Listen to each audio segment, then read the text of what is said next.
All right, welcome to the first episode of Super Smash Bros. Podcast. Welcome. Sam, would you like to do the honors and we'll start with the number one thing that this game got completely wrong. All right. So the number one thing, it's not any balance issues or anything like that. It's when you boot up the game, a Smash Brothers game, you want to hear, you see the cutscene, you get into it, you see all the characters, and it's beautiful. And what you want to hear right after that, right before you press start, is Super Smash Brothers! Where is it? They left it out. yeah, they left it out. I wanted to hear it too. As soon as I booted the game up, I said it out loud in anticipation of it happening. Yeah, And I do the I was same. followed by silence. Yeah, I do. I just sat there like, It's just so hello? silent. Like, You could go. where is it? You could go to the title, and it's just cricket. Like you're just like a white screen, pure white with the ultimate logo, and you're just like, all right, I guess I'll start the game.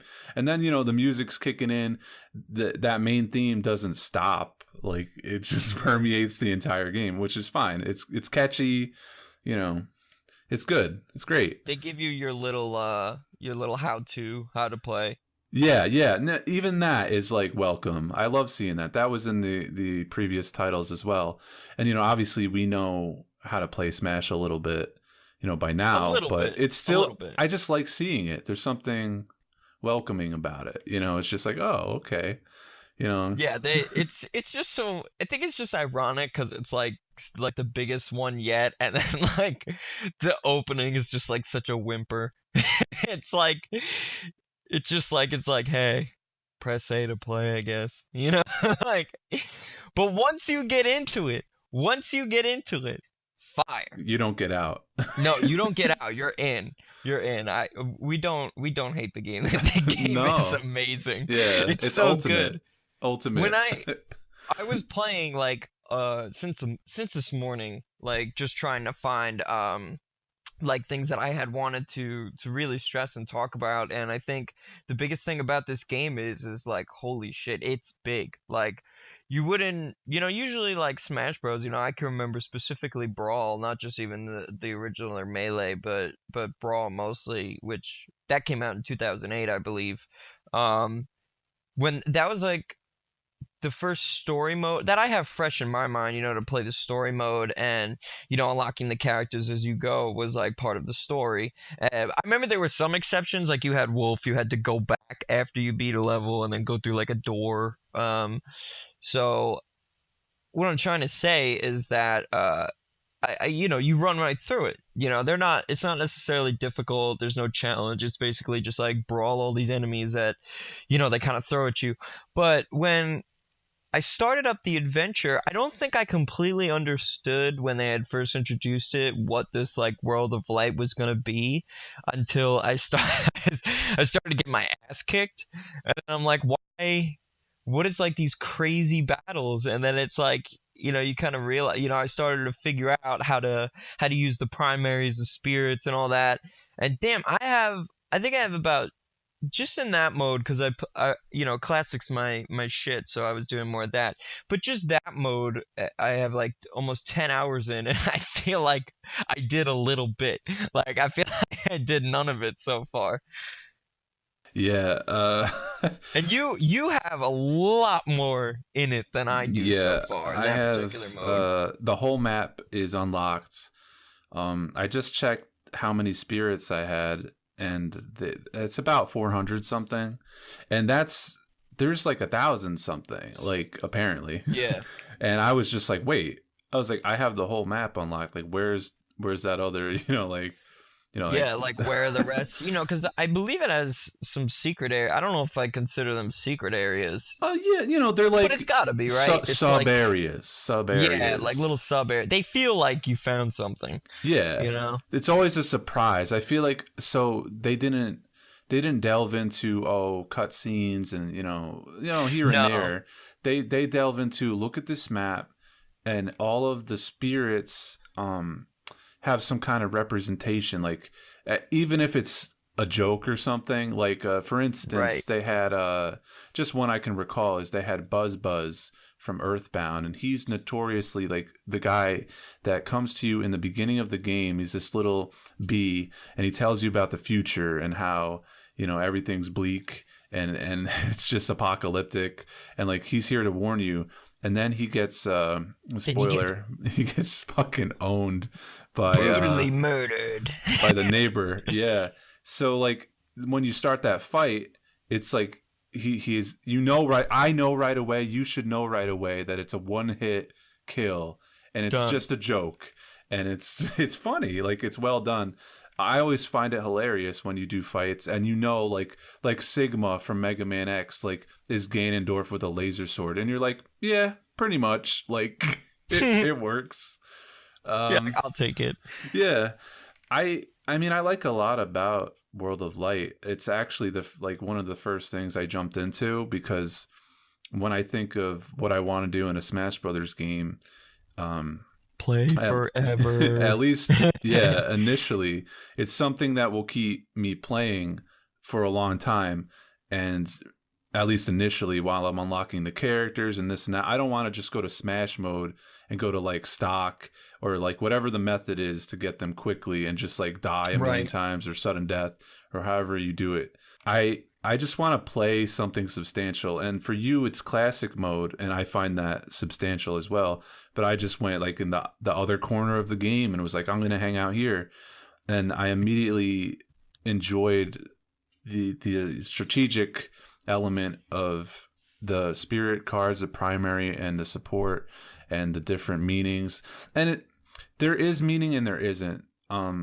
Like it is useful and it is good to know what you want to equip and what the best like loadouts or your favorite loadouts are. But overall, most of the fights are kind of like you start off and you can like hit them twice and they're like flying off the screen.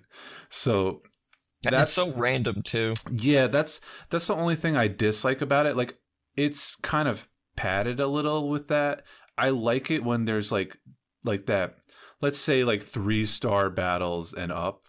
I'm like, okay, you have me. Like for me to start a fight, go through the loading screen, like set up a spirit or whatever. I was thinking that, yeah. And then start it, immediately defeat it, and like you're back on the main menu again. I'm like, oh, was that really necessary?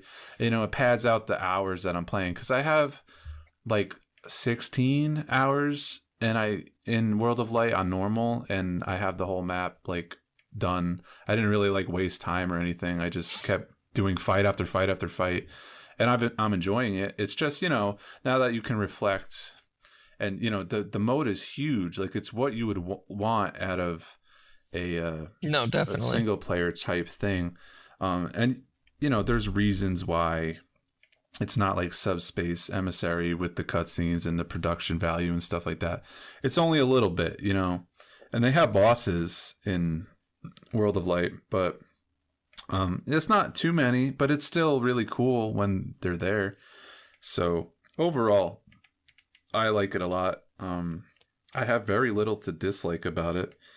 I really like all of like the history that's just like a tapestry woven into the game. It's just like very like every Nintendo thing, and even the side characters get a little action. Like you might have done the Street Fighter thing where you like go, I don't know if you did, you go and you find a plane and it warps you, and suddenly you're doing the whole Street Fighter arcade mode where you're flying with the plane to the different parts of the planet, you know, and fighting, like, you know, like M. Bison and stuff like that, and getting his spirit card from that. And that to me is like, oh, this like the sub mode, you uncover this little secret, this little something special that makes you just kind of just happy inside because of what it's trying to do and what it does successfully. The charm. Yeah. That's all for the charm of it. I think if I could change something definitely big about it, I you know, when I went into it, I expected it to be like a progression thing, because you know how you were saying like you know, at this point with so many hours that you have in the game, you're not like, oh, let me fight all these 1-star battles. Like, I'm not going to use those. Like to sit through the loading screen, to go through all that. They're all It's kind of frustrating. worthless. It's like getting Pokemon cards and finding like the crappy cards you don't want and just piling them up in the corner and being like, all right, I'll never look at you. It's like cool to have, and maybe it's cool to even see them. Like say you get a Pokemon you like or something like that in the game, and you're like, oh, look at that, it's Gengar or something. And you're like, but I don't need him. Like, he's useless. So I wish they could have done it where it's like some areas were harder than others. Like I went through this one area and it was like ridiculously easy, but for like no good reason. They had the Pauline spirit from Odyssey at like 4 stars, and I could not get through it at the time. And I'm just like, why is this here? Like, it's just in the middle of like all these easy, like worthless cards or spirits, however you want to talk about it. But I would have loved it if it was like, oh, like you can go to this area right away, but it's gonna be really difficult. You know what I mean? Or you should go to a couple of these other areas first, get some better cards, and then try it again. That it would have had me more if that was the case. I mean, I'm still gonna play it, I'm still gonna complete it, but you get a better sense of accomplishment like that. But at the same time, I feel like with all they've done, because it's just a Smash Bros. Title, I shouldn't be like expecting it to be run like that. But with all those spirits, it's like over, like you said, it's like 1,000 or something like that. It would have been nice if they could have just like, it didn't feel so randomly scattered. You know what I mean? Yeah, it honestly reminded me of the Breath of the Wild approach of like they designed it specifically so players would choose to go whatever path they wanted, and whatever path they ended up, it kind of ends up in the same pattern. If you dissected each area, you'd get those easy spirits to beat, and then you're going to find the harder ones peppered in. And then the 4 stars hit you out of nowhere and they block your path usually. Not anything that's like significant. There's usually always another way around them for you to avoid them completely. And like you were saying, what I ended up doing with Pauline at first was I try it and you realize what it is, and it's really hard. You're like, that one in particular.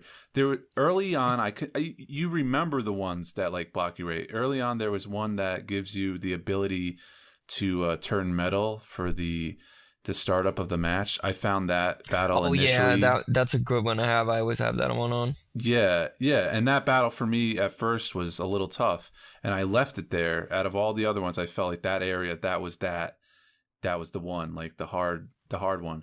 So I left, and I come back a little later. I learned at that point to level up my cards, the primary. You just you get so many snacks and this and that. Yeah.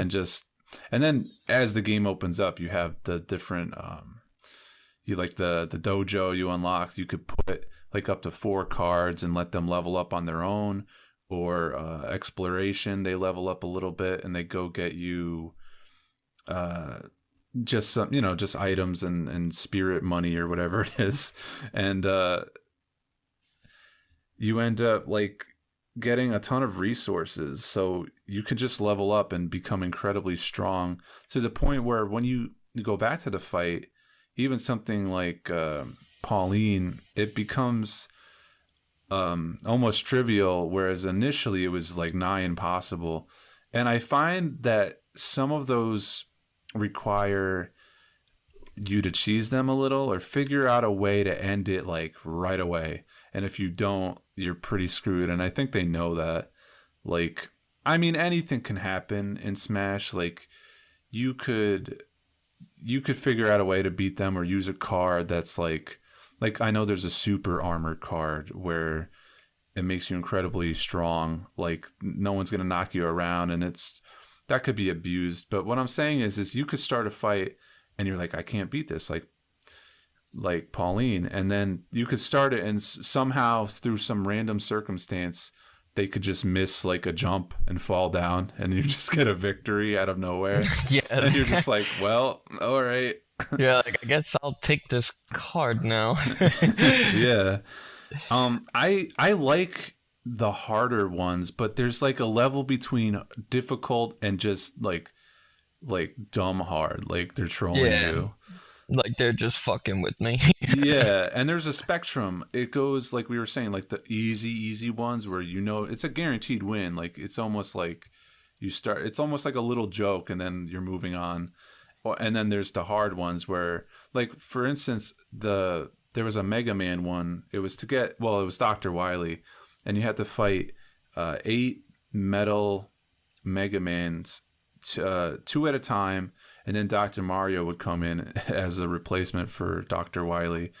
And that really, for me, was fucking really hard. Like, I couldn't do it at first. And then I came at it later with a different approach. Like, I was thinking about how I wanted to handle it.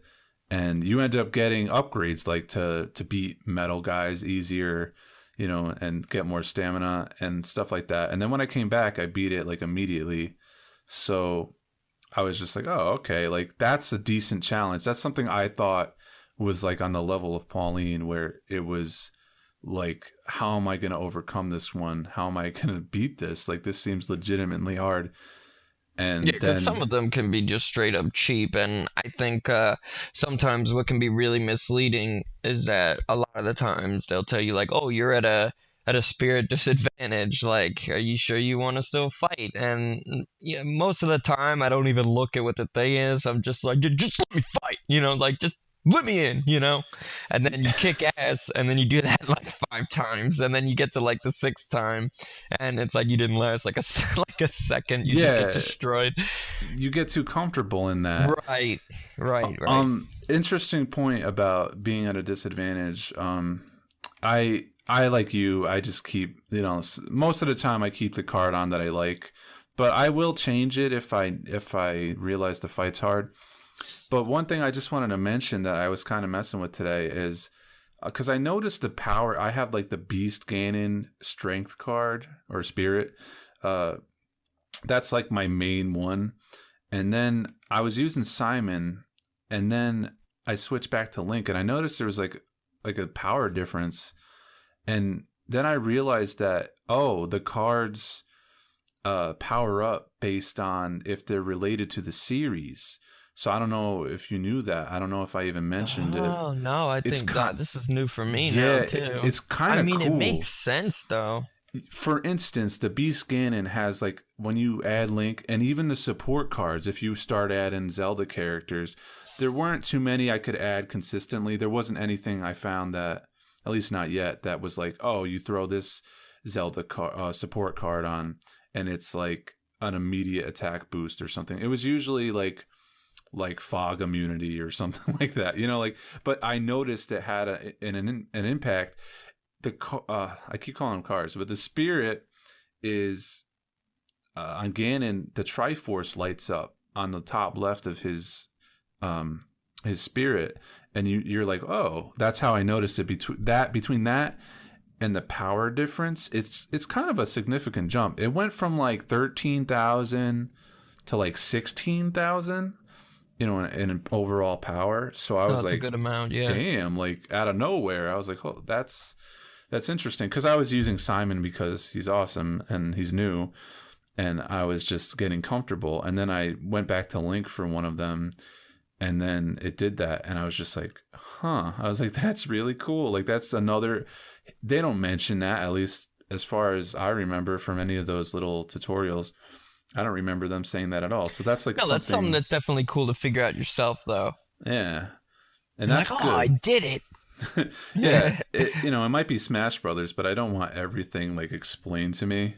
Like right, yeah, you don't need your handheld through the whole game. Yeah, we're adults. We play Smash Brothers. We're adults. So before we get into how you unlocked all the characters, because at this point we both have, like, we haven't stopped playing, so it's inevitable. We didn't rush unlocking all the characters, but we also played the game so much that it was impossible not to have them. I would prefer the term grinding. Yeah. I grinded. I didn't rush. Yeah. But yeah. One more thing before we get into it. I had a terrible experience today. In accordance to the spirit board, the Calamity Ganon one had popped up, Yeah, I was gonna and mention this. and I was like, oh, I went for it like immediately, and it was like assuming it's the same match. It was me versus just a giant Ganon, and they even give you like a teammate. So Yeah. I got like one shot at it. I mean, his one hit from him does like 75, 80 damage, and then you're like, you're pretty much, 'cause he takes up like the whole map. You have to like jump or like over him a bunch of times, and then even by the time you do win, there's that stupid fucking mini game that you got to play afterwards. That's just like torture. Yeah, I'm, I'm not good at that. I can't. You can't That's expect really me funny. to do this, Nintendo. You're just insulting my like intelligence and my reflexes at that point. Just give me the damn card, the spirit, whatever. Give it to me. I earned it. I beat the match. yeah. Yeah, that's kind of what I was gonna mention about that. Give So me the fucking spirit. my process for World of Light or Adventure is I go do some fights, and then I'll back out, and then I'll go to the spirit board and see what they have to offer, and I'll usually start trying to get some decent cards that I see, and I'm like, and if it's a 4-star, I'm gonna go for it like every time. At this point, I have so many cards, There's no reason not to. yeah, there's no penalty to trying other than like you get frustrated when you get annihilated, and most of the time for the 4-stars you just die instantly. Yeah, So, they're ridiculous. I mean, I have won a few, and it's really cool when you win them. But for the Calamity Ganon stands out for me above all cards. I'm glad you mentioned it because he's the one that I knew right away. I was like, some of them you have a shot. Or if you put on a certain card and negate the effects that they put against you, that you're gonna win. Or you could win. But Calamity Ganon, so far, I've done it at least 10 times, and I've even done the rematch. You can use like an item in Spirit Board called rematch card, and then Calamity Ganon will come right back after you lose, and you can lose right again. So I was thinking, I was like, if only Calamity Ganon was that hard in Breath of the Wild. Like, I don't. I was like, why is he harder than the actual game? You know what it is? Even in his regular, like, just as a regular playable character, his right or left A special attack is, like, brutal. Like, that sword will send you flying. When I went through him on Classic, I mean, it just shot up to the highest difficulty. Like, he's slow, but once you get them, it's, like, over. Most of the bigger characters are generally like that, like Bowser or whatever, but Ganon is like, I would say he's even stronger. His attacks are pretty OP at the cost of him just moving kind of slow, but I mean, if you could play the game, it doesn't really matter that much. You'll figure it out. Yeah, exactly. So yeah, Calamity Ganon is, in my experience, 2 hits every time I'm dead. And that's it. But Yeah, it's ridiculous. My point was the process that I went through was, play adventure mode a little, go to the spirit board, and then a new character would appear for me to unlock.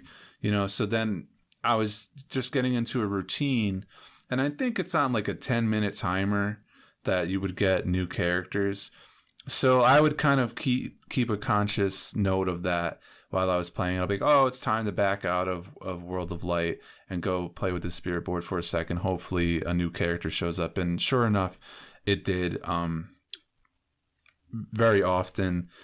And it was great. Like, I think I unlocked all the characters like a little bit after you. Like, not you sent me the thing and you were like, I got them all. And then like soon after I got mine. So like, yeah, it had to be 2 days ago, something like that. I did it pretty quick.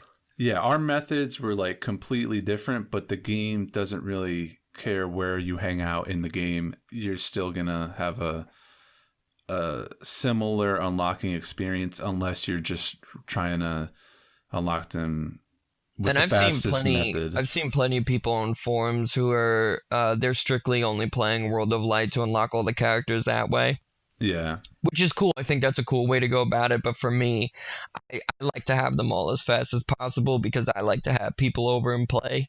And like, I want all the choices. I want everyone to be able to be like, oh, I want to play Mega Man or Pac-Man. So I want them all there quick, and then I kind of explore all the other things. So I really didn't dig into World of Light, like really dig in until I finally did complete, like, well, I didn't complete classic mode, but I got all the characters from classic mode, Right. which, getting into it now, that to me is like the Smash Brothers mode.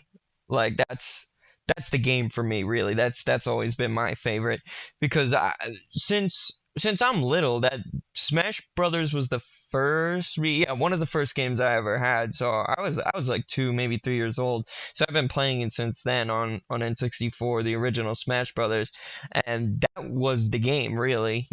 Just Smash, and then like your one player mode, and you just go through every stage, and you'd fight different variations. I mean, then the variations were like Metal Mario or like Giant this or whatever.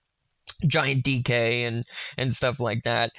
However, on a side note, the metal characters are not nearly as much of a threat as they used to be. Like, if you were fighting Metal Mario in the original Smash Brothers, you were like, all right, like, let's do this, like, you had to go at him, because he was flying all around.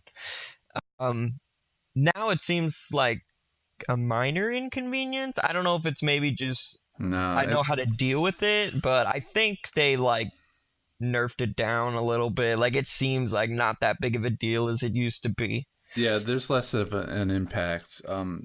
They see, because back then it seemed like everything was fresh and new, and they wanted to hit you with something that was like a challenge. Like, what the music would come on when you fought Metal Mario back in Smash 64, and then it was challenging to knock him off. He was like a pain in the ass. He kept coming back on the screen, and you're like, just die already. But now I feel like you said, you're like, whenever I'm metal, I just die. Yeah.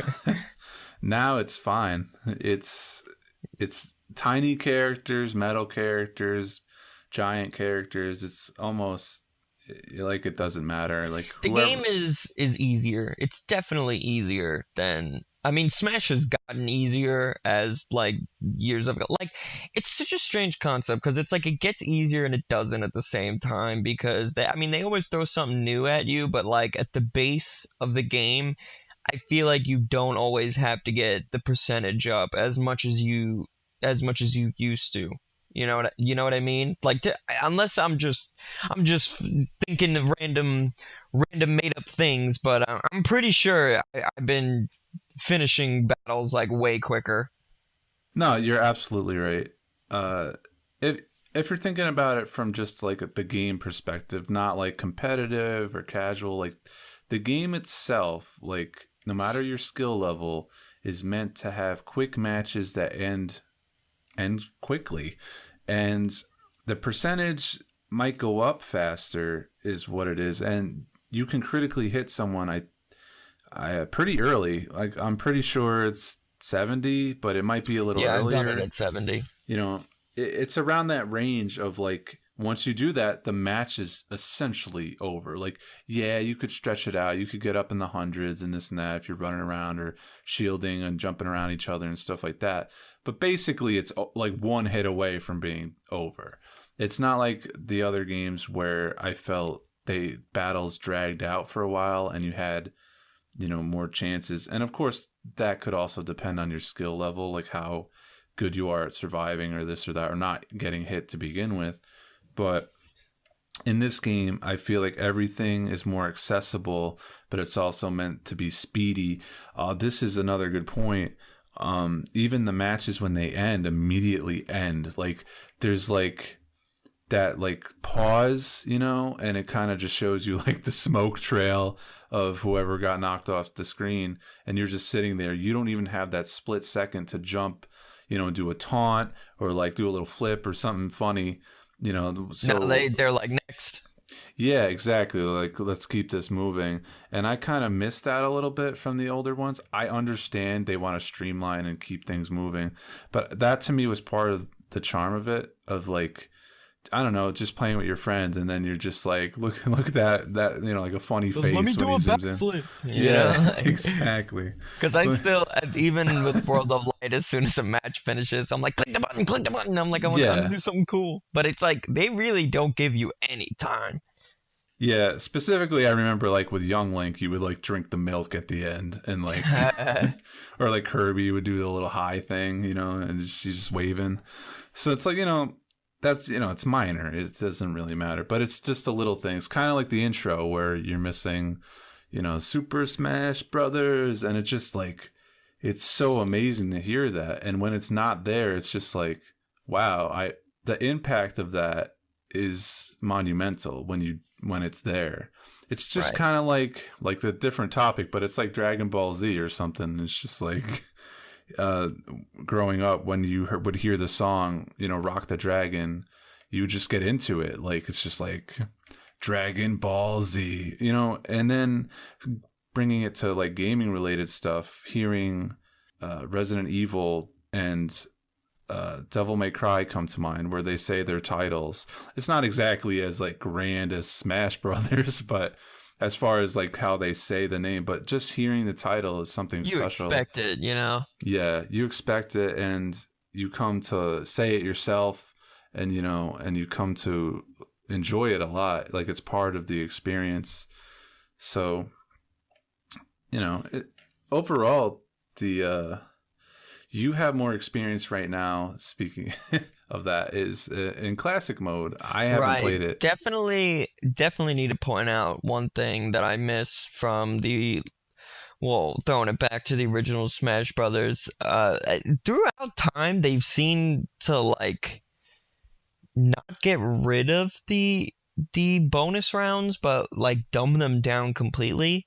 So the one that they have now is, the race to get like extra points, like you kind of run through like there's like a black hole following you, and you run through this little area and you try to grab as many points as you can. It gets so boring after a while. Like, every time that stage comes up, I'd be like, fuck, like, I don't want to do it. Sometimes, honestly, I'd just die. I'd be like, I don't want to do this. When you're playing from the beginning, it's cool to get a high score. I think it's cool that they added that. It's like, oh, look how far I got this time or whatever. But when it really comes down to it, like, I was just playing because I wanted to try every character. It's the best way to try every character is classic mode, to really go through like a little segment with them. And each character that I was unlocking, I would just go through with them. And because it really doesn't take that long to go through like a classic mode segment, by the time you're done, it's like, who else is approaching? Like, who am I getting now? So it's like, it was cool playing through it every time, being like, okay, who do I get to play as the next round? And, like, oh, I got Simon. Like, I'm going right to Simon, and it's like a whole cool thing. You play on his stage and stuff. So doing it that way, I liked it. It was really exciting. But the bonus stage is awful. I hate it. Like, it's so boring. I don't like it.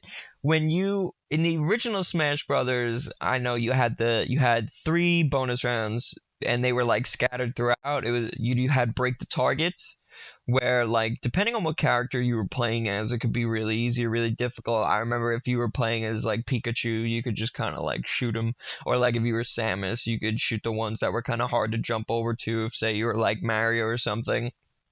The platforms, those were cool too. When you had to like jump and like turn the light on the platform, and you kind of had to like get them all. And then the race to the finish one, I don't know if you remember, was like you would get attacked by like the polygons and stuff, and you had to make it to the other end. Those were cool. I liked those. I don't know what the general opinion is of those, if maybe people didn't like them or something, but I never had a problem with them. I always thought they were fun and a hell of a lot more entertaining than the one bonus stage that you just get points. Like, let me shoot a target. Like, give me something cool to do. Like, it's the same one too. Like, if you're gonna put that same one, like with all the different things that they've done in the game, you just give one bonus stage. Like, couldn't I get another one? Like something else to do. Like, can't it switch? If you're gonna have one each like classic round, then make it like a different one every time. It's like the same one. And I know it's like the same three when you go through like the original, the break the targets, board the platforms, and the race to the finish. But even if there was more like variety in them, it would be a lot more fun. But I mean, does it take away from the mode at all? Like, really, no. To be honest with you, like it's fine. It's like a minor gripe, but it's still a gripe. You know what I mean? Yeah, nah. I know exactly what you're talking about. I remember distinctly playing the original Smash and having a blast with like the memorization of the, at least, for break the targets. Boarding the platforms was also like tense, and race to the finish was the most straightforward of them. And I just remember always having that sense of dread as you were running and trying to get as far as you could and not get like hit by the polygon fighting team. Yeah, because you had to beat it. I believe you had to complete it. Yeah, so like you would get so good at it that especially if you played through with the same character over and over, just like for fun, or you're trying to unlock characters, that you would memorize how to complete it with that particular character. You mentioned Pikachu, and that's one I definitely remember playing as a lot in the original. Oh yeah, and you could speed through that quick with Pikachu. Yeah, he's so quick. He's got the electric ball that can like shoot at a distance and then travel. He's got everything. He's got a lot of options. But yeah, it's not something that like it's detrimental to the game. It's just something that when you compare it, like right side by side, like you just wish, especially with the amount of characters that are in Smash Ultimate, and you have to, if you want to complete it, you have to go through with each of the characters and get their endings. You're going to be seeing a lot of the bonus stages. Right. And like they're not going away, so it's like they should be fun, Yeah, exactly. It's something that you do repetitively. This new one is just kind of like cheap. It's like this could have just been taken out, and I wouldn't have even noticed there wasn't bonus stages. But because you put one in, I want it to be good. You know what I mean? Yeah. I don't expect them to make one for every character, like a distinct one. But there's a couple different ways. It could be randomly generated. It could be better designed to begin with. There were options, or it could just have not been there.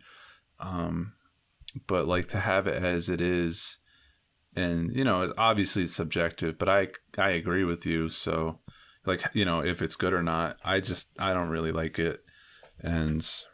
But that's like the one part of it. All the rest of it's great. It feels like a definite like plus to the game to have classic mode in general. Like if it wasn't there, I feel like they tuck it in like the top right corner, but I'm like, that is Smash. Like, oh yeah, without a doubt. Like to me, like that's the first thing I'd try out because it's like such a classic. Like get in there, fight a couple rounds with different fighters, and to me that's the quickest way to play the game, like to just get in it and play. I go in there, I grab Link and I go, and I just start unlocking all the characters. And then this had to be the first Smash Bros. I think definitely in a long time that I wanted to play most of the characters. Usually I find like 2 or 3 that I like to play as, but I have found myself really, really switching around, playing all the different characters. And now that I'm back on the adventure mode in the World of Light, I'm like, oh man, I really wish I could just switch to Greninja for this match. Like I could just speed around, or I could, I wish I had Bowser for this. I could just knock this guy out. Because in every other mode now, I have all the characters. They keep it separate from the story mode, though. The story mode, you kind of, for me, I'm re-unlocking them as I go now. And it's kind of fun because it's kind of like, oh, I got this new character again, even though technically I already had him. But it's like, I still feel like excited when I see like, I'm like, oh, who's that character? Like, who am I going to get now? And then it's like, oh, Isabelle. And I'm like, fuck. I'm like, let me see the next one. Like, let me keep going. And yeah, it's not immediately obvious in any scenario right. in World of Light who you're gonna get. Even like I remember in like the Temple of Light, and you get somebody, I won't say, but it's like I expected someone totally different, and I was like, oh, I was really surprised and happy, but I did not. There's no way to tell. Yeah, there's no indication. Like, I mean, you're not walking through the Mushroom Kingdom, and Yeah. oh, here's Mario. Like, Yeah. they don't have it set up like that. Which they could have done that. Like, that could have worked. If you traveled to like all the different stages of like the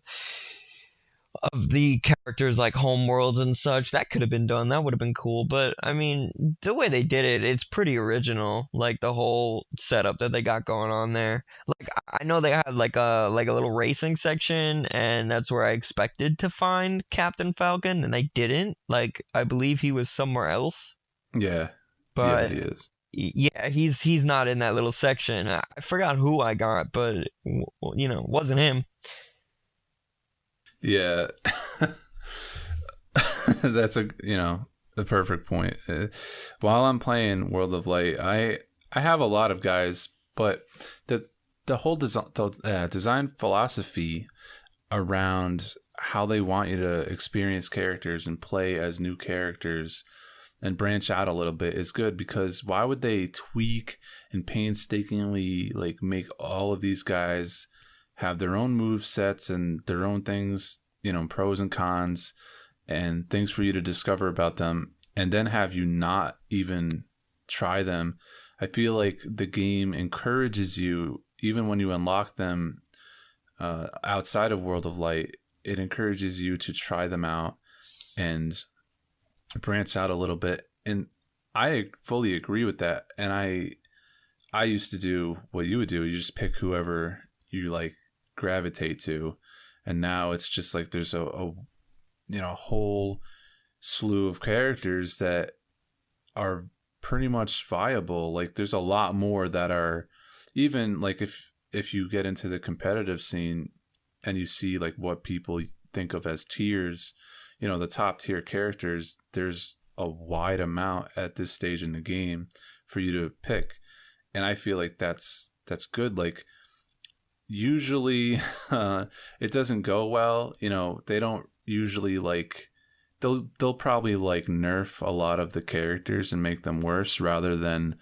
buff the weaker characters and balance them more and make them all more useful. I think that's the way to go.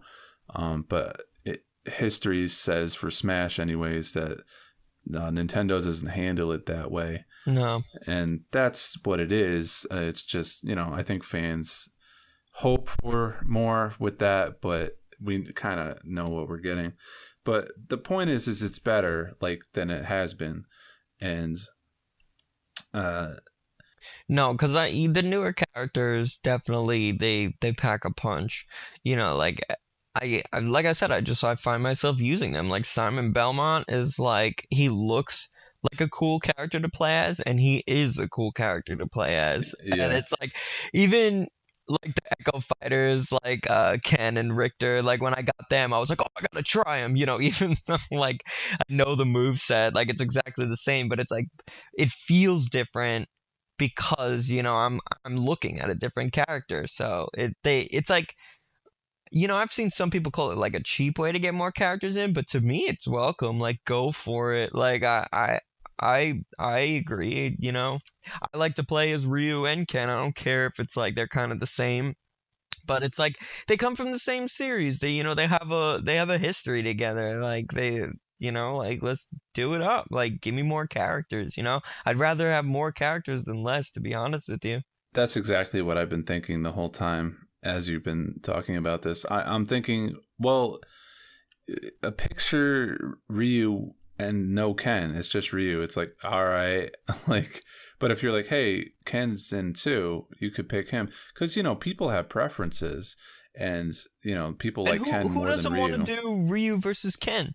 Yeah, exactly. That's an iconic fight, and exactly. There's only one character from Street Fighter, in there. If it's not Ken, you know, so those two together on his stage with the music going, it's like you could have a stamina battle, kind of recreate a little Street Fighter action in the Smash setting.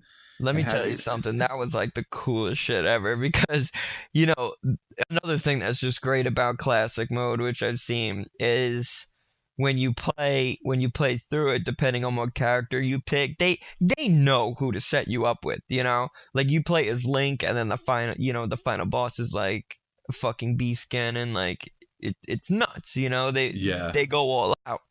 And then Ryu, I believe it was the first match. It's like Ryu versus Ken, and I'm like, oh shit, like let's do it. Like it was awesome. I was like, of course, like I picked Ryu. Ken's in the game. Of course I want to fight Ken, and of course I want to do it on their stage. Like they know, like they just give it to you.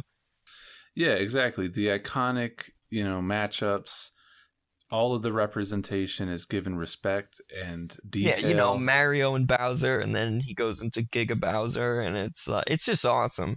Having Castlevania being there is like I can't explain, like the ultimate dream for me. And then on top of that, you get to fight Dracula.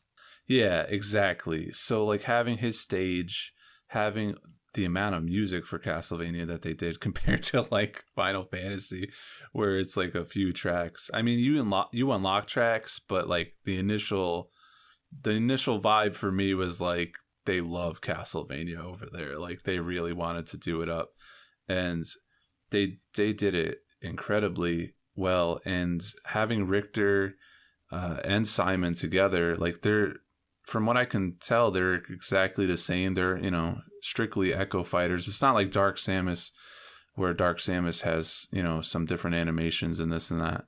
But like, Dark Samus is awesome. yeah, that too. Like if you're putting Samus in and you're thinking about Metroid Prime and who else could be in the game besides Ridley, which Ridley is in the game, but you're gonna think what's her main nemesis throughout the Prime series, and I think Dark Samus, and that, you know, is a perfect addition. That it's like it's just more representation for that particular franchise. And it's kind of hard to think of certain franchises of like who could they add. Like for instance, like you have, for Star Fox, just to pick one, you have Fox and Falco, and then you have Wolf as a villain.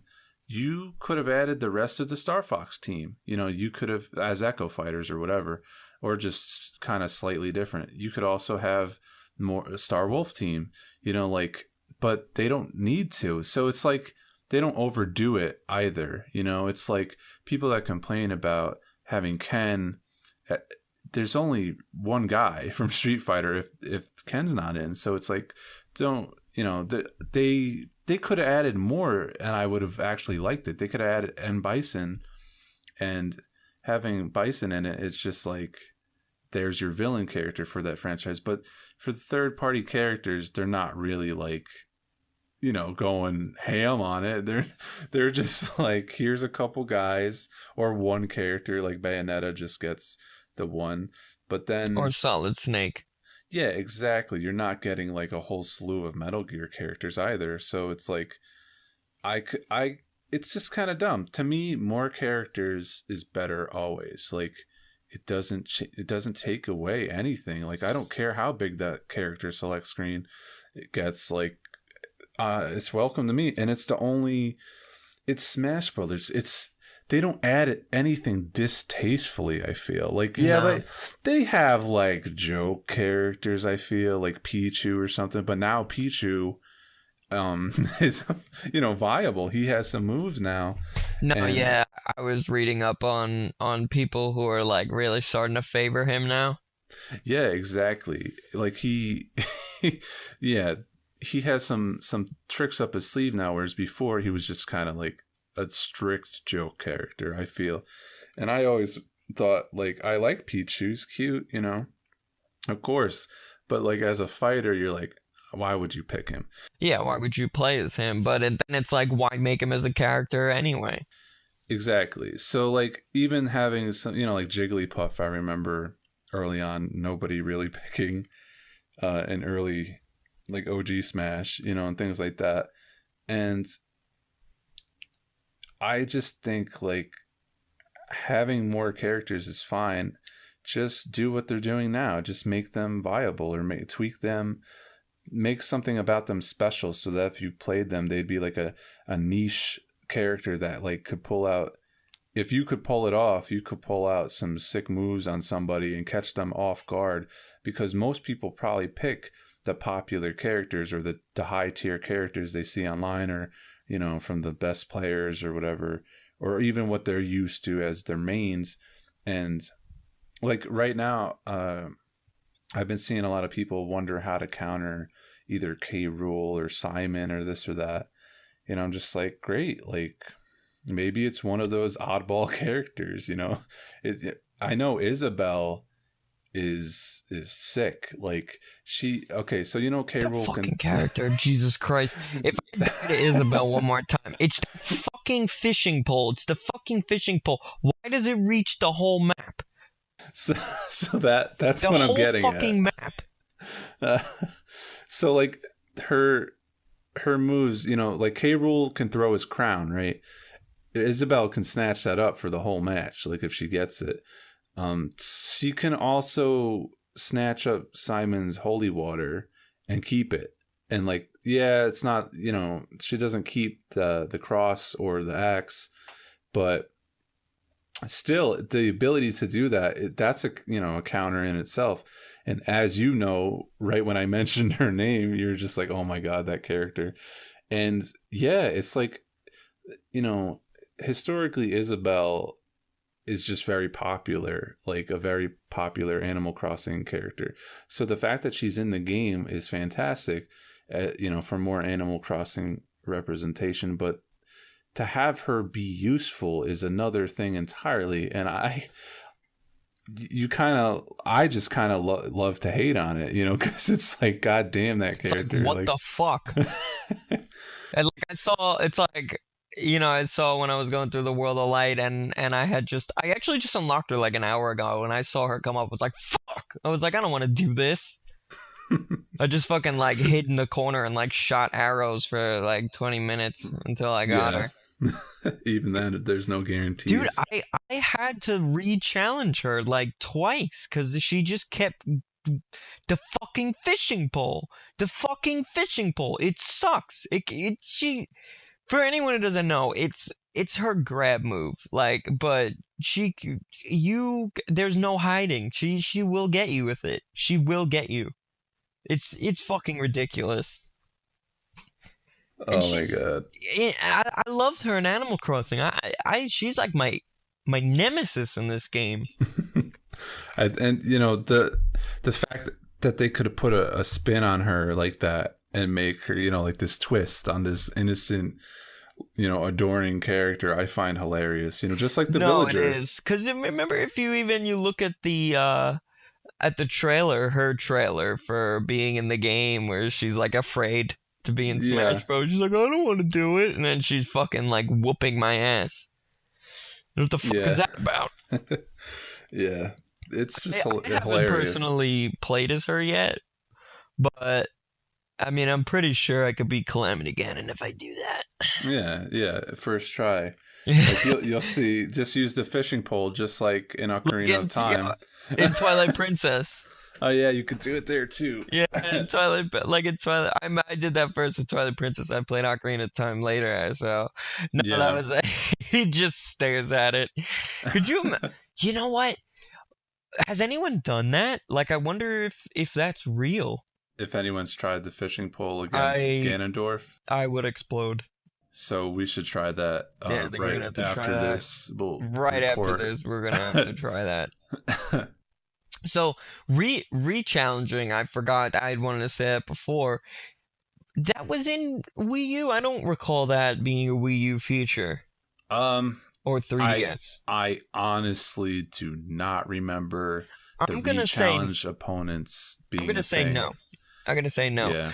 Because it could have been, but I really don't recall. I just remember when I wanted to unlock all the characters on the Wii U one, I just like I did it like I mentioned earlier, like the cheap method, the easy, fast, you know, method where you're like, no matter if you win or lose, you're ending the match instantly over and over until you get the challenger approaching thing, and then you just unlock characters one after the other. To me, that's why I did it different this time, because I didn't really find that too fun. It gets the job done for unlocking all of them, but I don't need to have them right away. I want to have them, period, but not, like, I don't want to, like, do that. It took me like 2-3 days. Yeah, and that's fine. That's preferred, other than you could do it like in a couple hours if you just do it the other way. Yeah, if you really want to. I mean, yeah. It's always more fun to play with them first and try them out. Right. Go through a mode or something, give them a go, and then get the new characters with the previous new character that you got before. That was the most fun way that I did it with any Smash game. This is the best way that I did it. I highly recommend going that route. But as for rechallenging for characters, I found that to be like when you had mentioned it to me, because I didn't see it at first because they kind of tuck it away in the corner. Yeah, it's kind of hidden. Yeah, it's kind of hidden. I was confused about it because I was like, I don't know if I really like that. Like I feel like if you lose, you should have to wait until you get a chance to fight the character again. Because I remember I lost Shulk and I was like, I don't give a fuck. But then, like, as soon as you were like, oh, you can try again, I was like, I'm whooping his ass. Like I went right back. So revenge. Yeah, like revenge. Like it feels good to go back and beat it instead of like having to wait randomly till they come back. So I like. When you had first mentioned it to me, like I said, I wasn't really into it. I thought that it might be kind of cheap or like giving you a pass, but it's like, you know what? There's 72 characters in the game. Like if I really wanted to play as Pac-Man and like I fucked up because the map where you play Pac-Man is a bitch. Like all the little fucking like 8-bit things that like push you to the side and try to like knock you off. It's annoying. So that got me the first time, but after that happened I was like, oh, now I know how the map works, so now I want to try it again. But I didn't have to wait to go through 50 other characters before Pac-Man popped up again. I could just go back after a certain time limit, because it doesn't come back up right away. But I could just go back and I could just try again. I could just go after him one more time. And then it's like, okay, now I got Pac-Man. I feel better now. So after playing around with it and getting to do that a couple times and getting a couple chances, because they don't make it necessarily 100% easy all the time to get the characters. They'll put up a fight. So to finally get them was fun. It was cool. I did notice something though. The characters are definitely easier to acquire in World of Light than they are in classic mode. I wonder if that's because depending on whatever difficulty you end on classic mode, it might just keep it that way. It's possible. Yeah. It's possible because Pac-Man was like ridiculously hard. Like when I did that, and I think I ended a classic mode sesh on like 8 point something, and then the second time I went after him, it really wasn't that bad. So I don't know if it's just I got lucky and got some hits in early the first time or whatever, but I really don't know. I'm assuming that's how it could work, but either that or I'm crazy and I'm just imagining things. But I'm pretty sure that's how it works. Yeah, I agree. It could definitely be the way you said. I've also experienced, like, Peach, for instance, I unlocked, and the first time I fought her, she was really tough, like fighting, actively, fighting very hard. And then the next time I fought her, it was like she was turned off, like, to like just not moving, just sitting there, and a bullet bill came down on the stage and just blew her up, and she just died. And I was like, all right, I wasn't even engaging. I was on the other side of the map, just like waiting. Yeah, it's so crazy. Like you'll have some characters who will just jump off. They'll be like, take me. It's so strange. Like, and I mean, to be honest with you, that's kind of like a Smash thing. You know what I mean? Like I don't remember a time when that shit like that didn't happen, where it's like, but you know what? It happens to you too, all the Like time. you'll jump off. Like I remember plenty of times where I thought I was cool because I could, hook shot link my way back to the stage, and I would just fucking miss, and I'd fall, and I'd be like, God damn it, I had to try something cool. You know, Exactly. just you really gotta play it safe. It's like Dark Souls. It's hard, so that means it's like Dark Souls. There's ledges just like Dark Souls, so basically it's Super Smash Bros. Dark Souls. Yeah, and I tend to stick in the center of the stage because of that problem. Where, I mean, that's the ideal goal, anyways, to not be at the edges, because that's just you're looking to get kicked off or knocked off. But I just find that mistakes by your own doing can lead you to fall off the stage, and it could have been something that if you didn't do that, or you weren't trying to fool around, or even just trying to get back, period, and like I hit up on the analog stick to jump sometimes, and it just doesn't, just not happening for me. So I end up consciously always hitting the buttons for jumping now. And I'm like, yeah, I'm not like taking any more chances. So now I stick to the center, and like I use the buttons for jumping, and I'm just like, I'm good. But yeah, even with the original Smash, I used the camera buttons to jump because you could use like the yellow camera buttons to jump. And I don't know why, I just thought that was the jump button. So right. I mean, never realized until later on that it was, most people were using the analog stick to jump, and then I was like, what? Like, that's like hard. Like, I don't want to do it like that. Like, it's so much easier if you just press a jump button. But, I guess, I guess it's whatever you pick up first. I was so used to it like that, so I just kept it that way. And then, every Smash after that, it was, with the GameCube controller, I used the buttons up top, and then the same thing with Wii U, just use X, and same thing with 3DS and Switch. I just, to me, that's the jump button. I always forget that you can jump with the analog stick. Yeah, and honestly, growing up playing Smash, I would use the analog stick to jump, and I would not really prefer to hit the buttons, but if you think about it at all, it's a guaranteed jump if you hit the button. So yeah, that's the thing, the and that's what I'm trying to say, is that with the analog stick, like, how could you not fuck it up at some points? Yeah.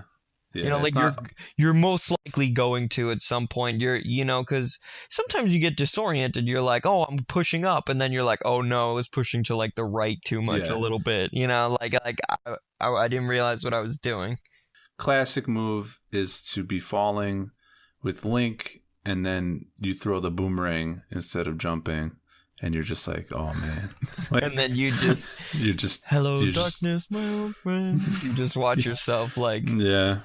And then the computer's got like 20 damage on them only. Yeah, exactly. Speaking of damage, personally, I'm not a big fan of the health thing, where it's like you start at 150 HP and then you kind of knock it down.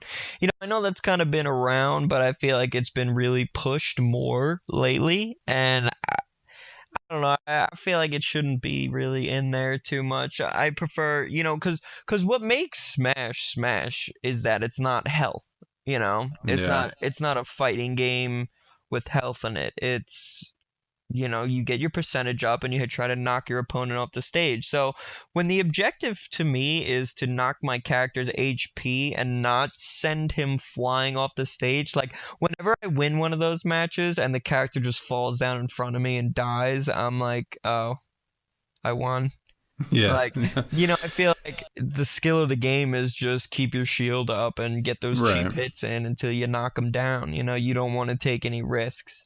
When it's just a percentage and you're both at 0, it's kind of like, it's a different feeling. Because technically it's like, it's not the same thing, because when you get a character's percentage all the way up to like 100 and something, like that any move, any critical or special move that you go at them with is gonna send them flying off. But when it comes to like, oh, he's down to like 5 HP, it's like just shoot him with an arrow and he'll fall down. Like, that to me is just so weird and not Smash like at all. Yeah, I prefer the percentage base going upward 100%, yeah. rather than down. I mean, And that's Smash. Like, that's what Smash is. Like, that's what I want to play. That's how I want to do it. I you want to know, send people flying. it's just like a different mode, and it's it is what it is. I find it appropriate only when you're playing World of Light and they have a classic match, like a classic what do you call it?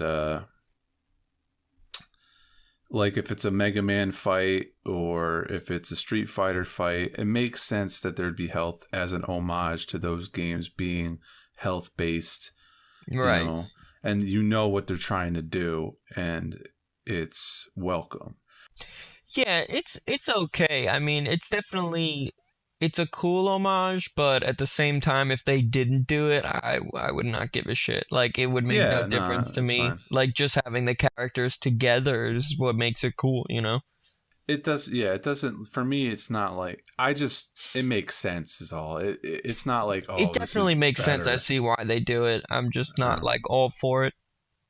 Yeah, and you always have to change your spirit cards to like the stamina ones that give you more health. Like you don't have to, but like if you're Yeah, fighting the I harder never do. ones, I'm so if you're lazy with those things, man. I'm like, I don't want to look for the card. Like, I'll give it a go.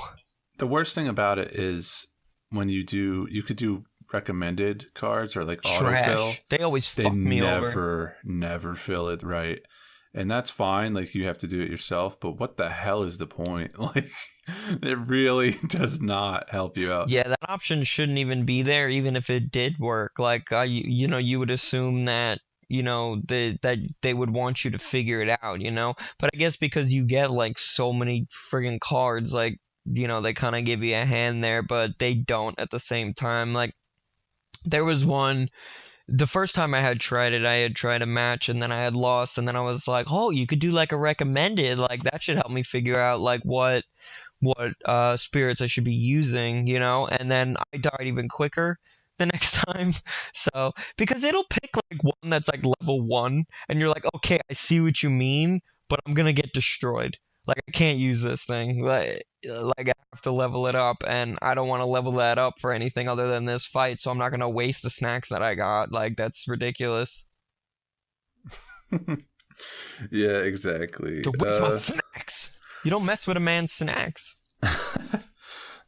I definitely like level up only certain characters. I can't see like leveling up all the cards. Obviously some are better than others anyways, but I'm very like I only want like four cards, the ones that you can enhance up to 99, and I'm like I'm good. That's like to me I don't need to mess around with the in between, or the lesser cards. If it has an ability I like and the power level is super high, I'm like it's for me. I understand why you would use lower cards or even mismatched cards because I think you get better rewards, and that's fine. But I don't, overall, I don't really care if I'm winning the matches. Then to me, that is the point to progress. So you're always gonna get spirit points or currency to buy more cards in the shops or like more snacks or even the skill points. And I guess that's something we kind of didn't touch upon is the fact that you can get in World of Light, you can get permanent upgrades with the skill points. And they kind of, some of them do exactly what some of the cards do. So for instance, one of them was like 5% chance of getting a critical hit. Oh yeah, I saw that one. So if you have that one on through the skill tree, and then you put the card on, I assume they stack, and now you have a 10% chance, of getting a critical hit. But that's kind of cool because even if it didn't stack, that's fine. But I'm pretty sure it does. But even if it didn't, the fact is that you can get these skills and make your guy permanently strong, and it kind of opens up those card slots or the spirit slots to let you use whatever spirit that you now want to use. Because I had Mario Tennis, I think is the critical hit, the 5% Yeah, that one. I just got that one today, so I knew exactly what you were talking about. Yeah, so I use him all the time. So like now that I have it on the permanent unlock, I could still use it. You know, at this point, it doesn't matter. I'm smashing most things off the screen unless it's cheap, like Calamity Ganon. Or there was one other one that I still. It's the only one I've left behind. As far as the fights, and it's 9-volt or something. It's something from WarioWare, where like as soon as you start the fight, you have like the gunman assist trophy blasting you with perfect accuracy, like he just doesn't stop. And then you're fighting two guys, and then they're attracted to items, and they're using this little UFO thing that can abduct you and like lift you off the stage. I mean, I think the only way I'm gonna beat that is if I just get lucky. Like I've tried it so many times with different characters even, and I could probably even look it up and find like an easy method, but I just kind of want to do it myself. I'll go back after I've beaten everything and I'm like, I've come back to finish to finish the job. Yeah. Like things like that though, I hate and I like that it beat me, you know, like I like that it made me like, because all the other fights, you're a Super Saiyan. Yeah. So it's like every fight makes me stronger. Yeah, and then you come back and you're just like, you know, like, do you know who I am now? Do you know who I've become? Like, like you don't know. I've been training in classic mode. Yeah, exactly. Like against like the freaking 8 and higher difficulty, you know, and it's just like I can take on anything. And then you get Calamity Ganon on the spirit board and your life is over. God, if I could get that card. Whew. I know. I want it so bad. And even just everything about it was appealing. Like even the fact that you were fighting him with Zelda. It's such a shiny card. Yeah, it just replicates like that. I haven't seen another card that I've wanted more. No, and that's like the one. And I have, like, I'm using the Beast Ganon one, and I obviously love that card too. I don't even have that one. Yeah, it's an upgraded, it's like an enhanceable from regular Twilight Princess Ganon. And then he turns into Beast Ganon, and you're just like, yep, I like this card. Like, yeah, like, I need this.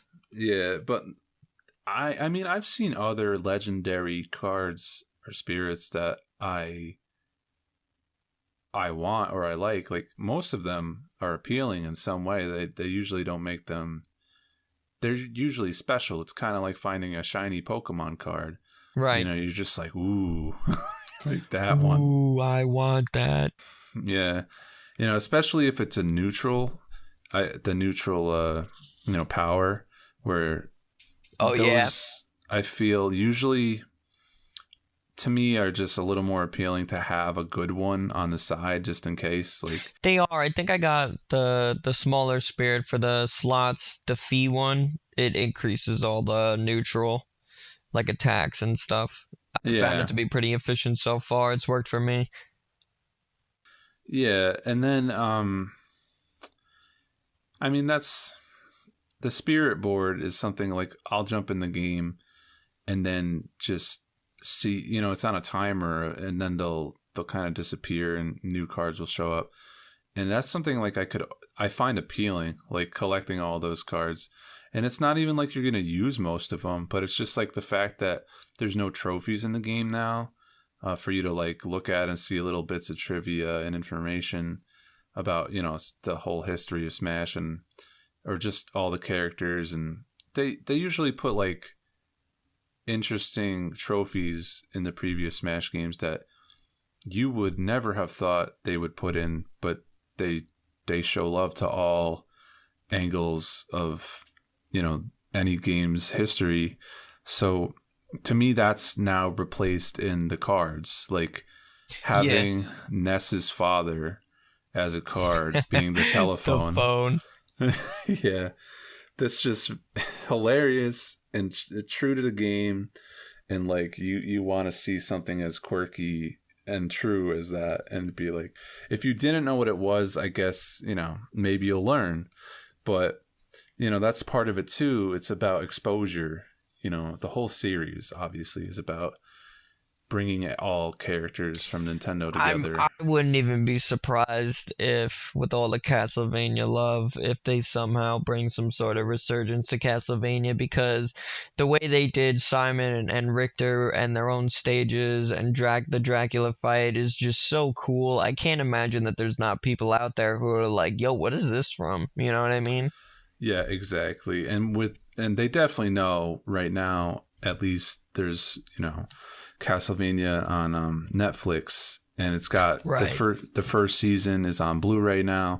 Not that I find getting 4 episodes for $20 worth it, but especially since it's still on Netflix. But that's not my point. My point is there's relevance, and it's in the now. Oh yeah, definitely. There's just like Mega Man, how Mega Man was done in Smash for Wii U. I was just blown away by how well they made him look in the cutscene and the reveal and his final smash.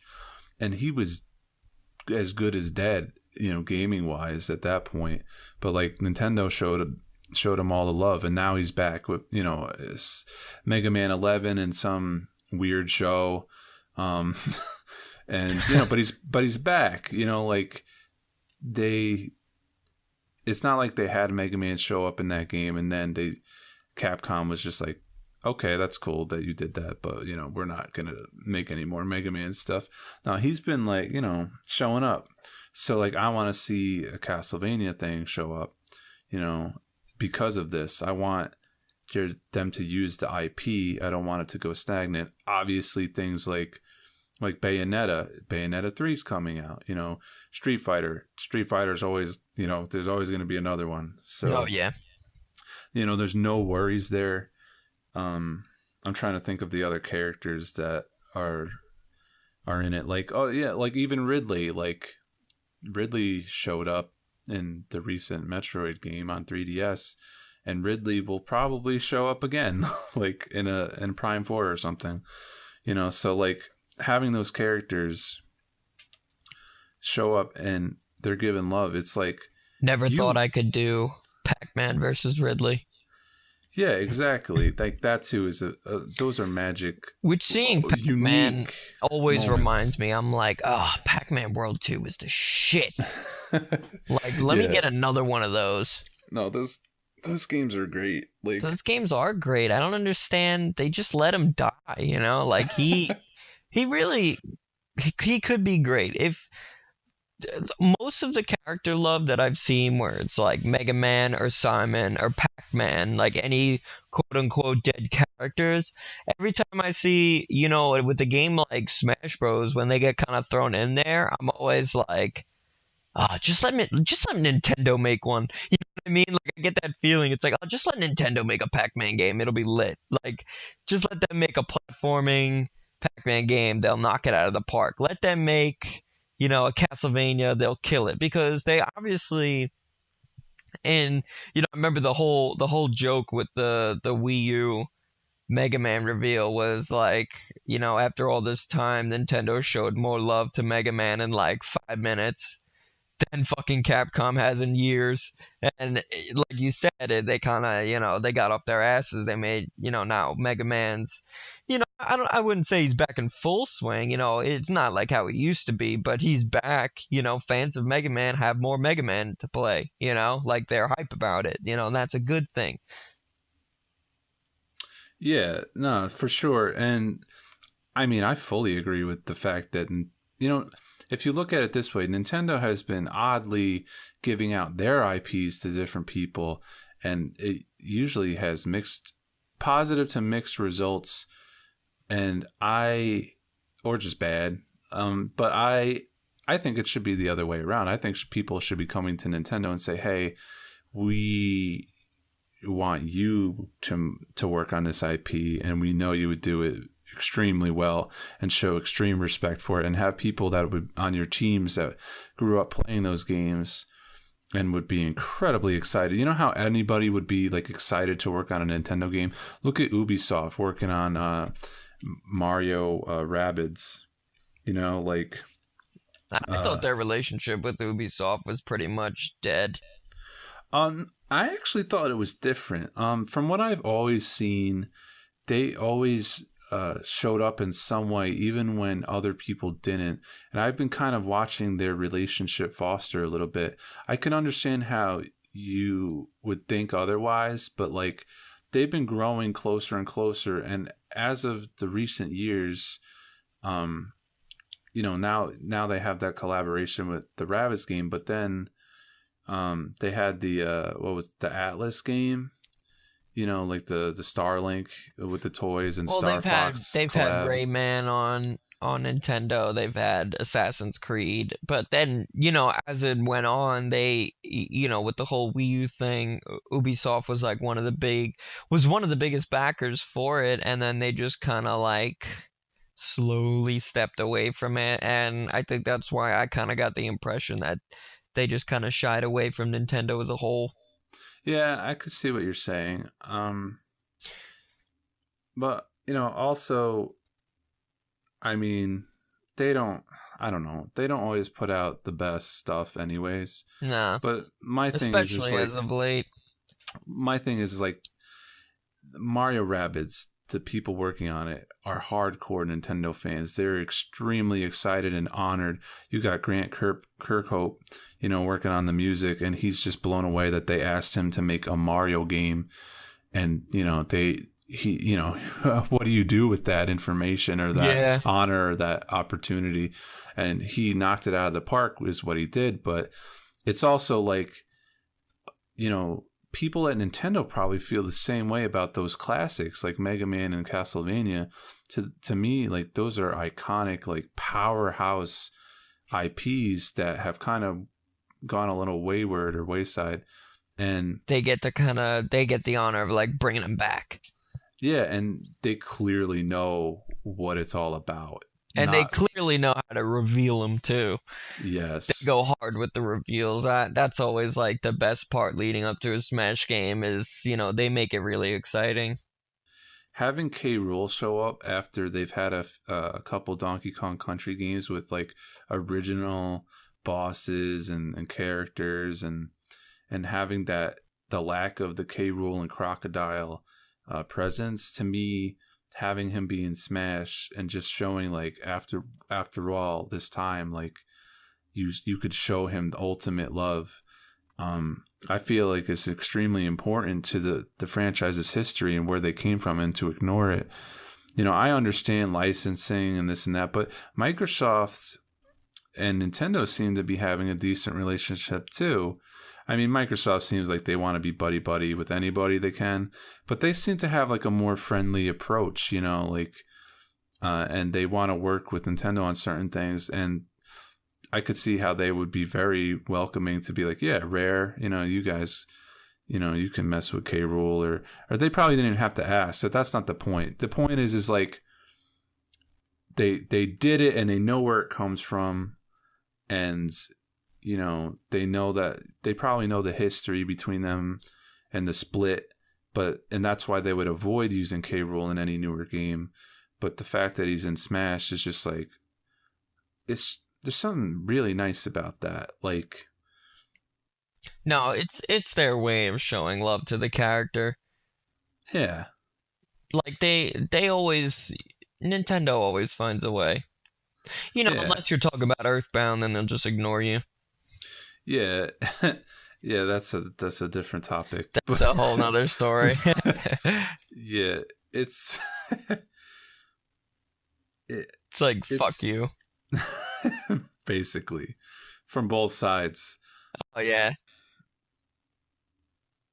Yeah, so overall, I get, you know, the game's great. Yeah, it's ultimate. Yeah, the title is fitting, even though they don't yell it in the beginning. Yeah. It speaks for itself, is the point. It's the definitive Smash experience. Like, you're gonna want to play it. You're gonna want to... Not only are you just gonna play it, you're gonna really sink your teeth into it. You're gonna throw a lot of hours into it. I've had it for the weekend, and so when it come out the 7th, so it's been 4 days because as we're recording this is the 11th, so we've had 4 days with the game, and honestly, it's great. I mean, when I got the Wii U and 3DS version, I was kind of let down. Like something about it, just like to me, it just felt like something. I wasn't gripped. Like I wasn't like totally in it for some reason. I really don't know why. And, with this one, it's like the excitement just came back and it came back strong. I feel like they plateaued for between Brawl and Wii U version. I feel like they were kind of at a like, where do you go next? How do you up the ante? And now I think that's the question again. It's like, where would they even go from this besides tweaking World of Light, tweaking classic mode, tweaking any other thing to make it a little bit better, but everything is pretty much polished 10 out of 10. 72 characters, every single character is back for another installment of Smash. Like it's I was wondering, like, would they do this again? Would they add on to the 72, or they're just gonna have to go look for new characters somewhere else and keep the ones that they can manage to hold on to? It's exciting. I think the future of Smash is bigger than ever, and I think now it's the biggest it's ever been, and I'm truly enjoying the game. I think it's a fantastic game. I've seen most reviewers, they really haven't given it less than a 9. I'd say 11. Give it an 11 out of 10 because my eyeballs are bloodshot red from playing this game, and that's when it's a spicy game. It's a good one. Pick it up definitely. Yeah, and that says it all about like how the quality of the game is. And I agree with your sentiments on the Wii U. When I was more excited about the lead up to it, I remember going to like Best Buy events to play it early and seeing the hype around it and all the reveals, and then I got it. I got like the Ultimate Edition with like the Wii U adapter for the GameCube controller and a Smash branded GameCube controller, and I had every amiibo known to man at that point in time, and I still have pretty much all of them. But when I actually played the game, I didn't nearly play it as much, or I'm not nearly as excited as I am about this one. I don't even remember that much of it. I don't even think I got everyone on lock. Like something about it to me just didn't appeal. Yeah, I ended up doing it because I had a friend over and they were like playing it and were like, "What about this guy?" Or what, how come you don't have this character? And I, for the first time, I was like, "Oh man, I messed up." Like I got it. So that night, I like got everybody, and it was fine from there on out. But yeah, that's how like I even had the 3DS one, and I liked having. I played that one more than the Wii U one, but still, it just wasn't enough. Having Smash on portable is, amazing. Yeah, it's never been done before, when the 3DS one happened. So to have it done in the way it did and have it be playable, even with like the ink outlines to make it like look better on a smaller screen or whatever, and how it performed, it was adequate. And but now it's a totally different ball game. Now you have Switch, and Switch is portable, and you get that experience, and it's beautiful. Like, yeah, it's hard to not mention. Switch is here. The games come on small cartridges. But big games.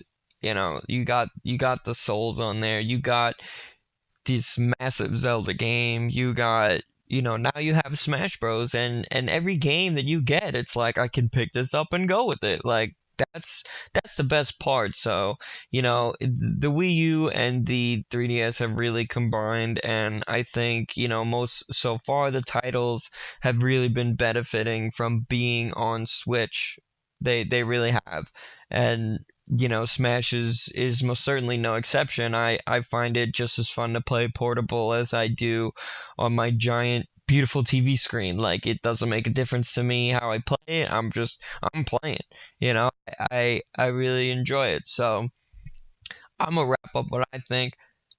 Super Smash Bros. Ultimate is the ultimate Super Smash Bros. So it definitely fits the name. Love it. Get it, and play it.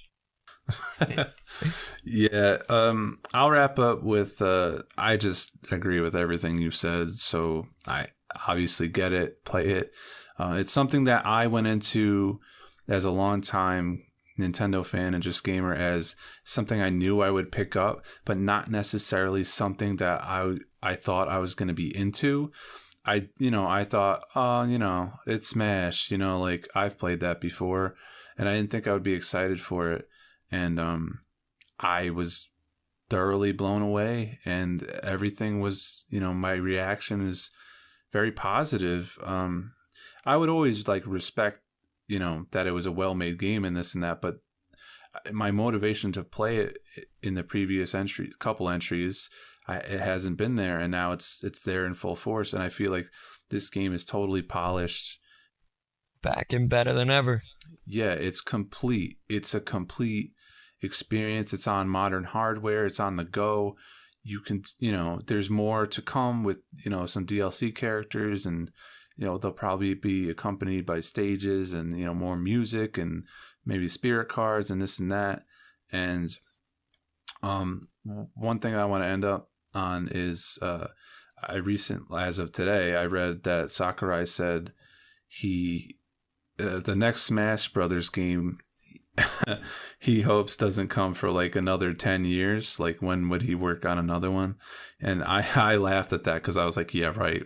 They're going to announce in a couple years, without him knowing, Smash Brothers is being developed, and he won't have any clue. And I'll be like, oh man. But yeah, 10 years seems like that's what he would like. But it took 10 years between now and the next Smash. I feel like that's a good amount of time to let it breathe. Yeah. Whole new hardware, whole new world to work on it. You have a big development time in between. You could definitely have, you're wondering where does it go from here? And I'm thinking you give it some time. You get them to really think about what they could do and implement it. And now the world is wide open to adding third-party characters. It's not, as strict as it used to be. And yeah, they might not do it again, like adding as many characters in the next ones as they have in this one, because they seem to emphasize when Ultimate was coming out that they were going to. This was it. This was the only time that all the characters from Smash are going to be in it. So enjoy it while it's here. And this is a once in a lifetime thing. So if they stick true to that, which, they could or they could not, I hope they kind of do. It makes the game special, but at the same time, I always, want those characters in future titles as well. Just because imagine that your main, in this game is not in the next one. It's kind of, that would hurt. Yeah. And, of course you could always find another character to play as and this and that, that's part of the fun of it, exploring new things, new characters. But yeah, it's kind of just put them in. So but my point is to wrap up is on our first podcast about Smash is that despite anything we could ever say bad about the game or that we dislike or that we would wish that was in the game,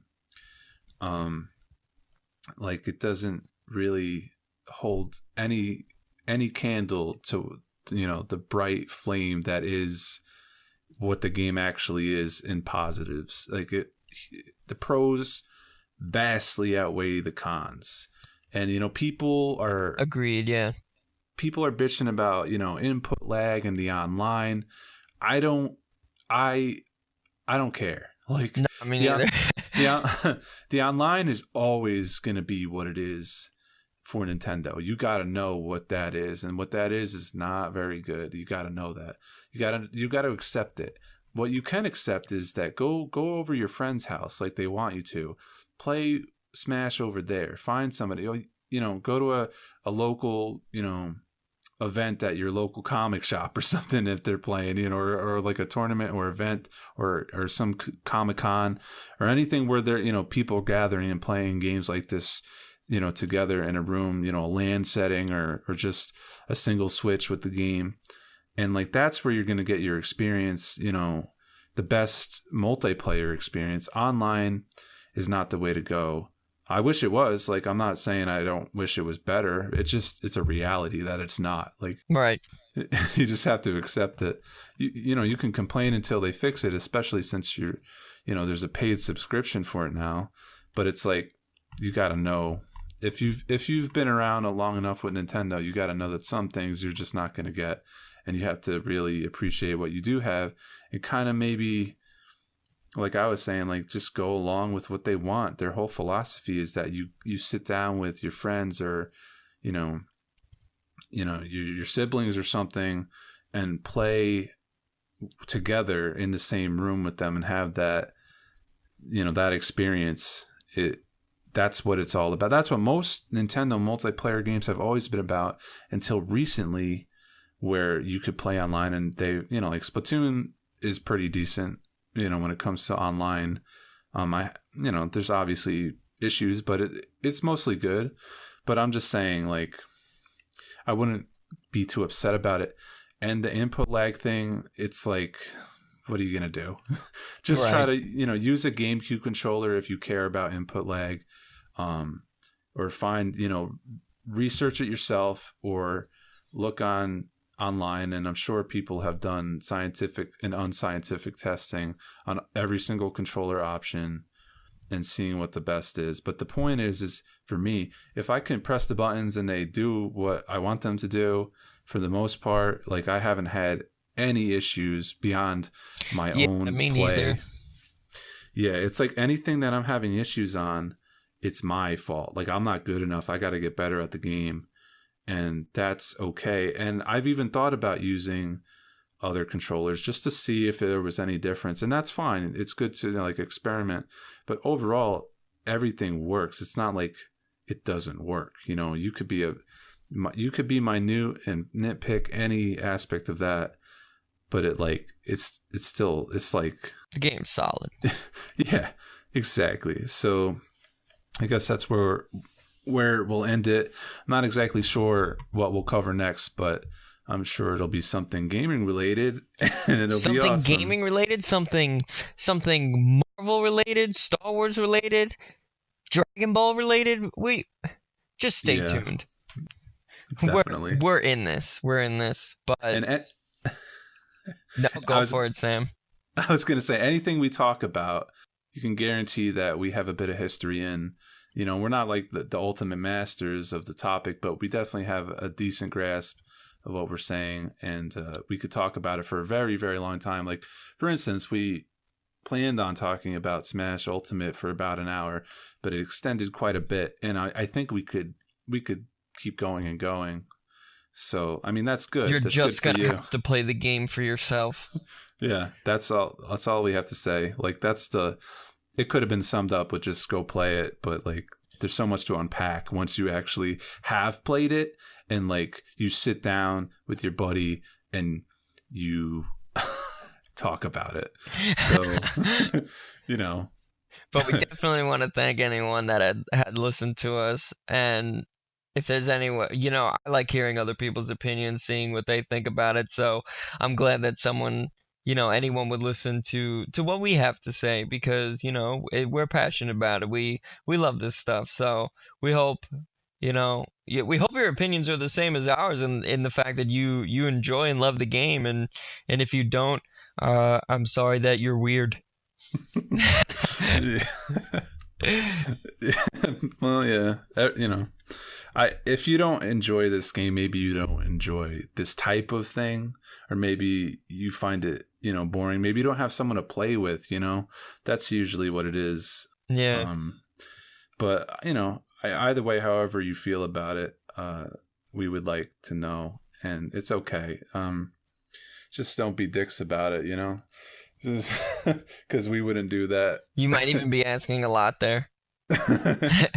Yeah, but like, you know, we want to thank everyone for listening. We hope everyone have a fantastic day if it's daytime, have a fantastic night if it's nighttime. If it's 4 a.m, go to bed. So thank you everyone for listening to our actual first podcast, and on nothing less than, of course, Super Smash Brothers Ultimate.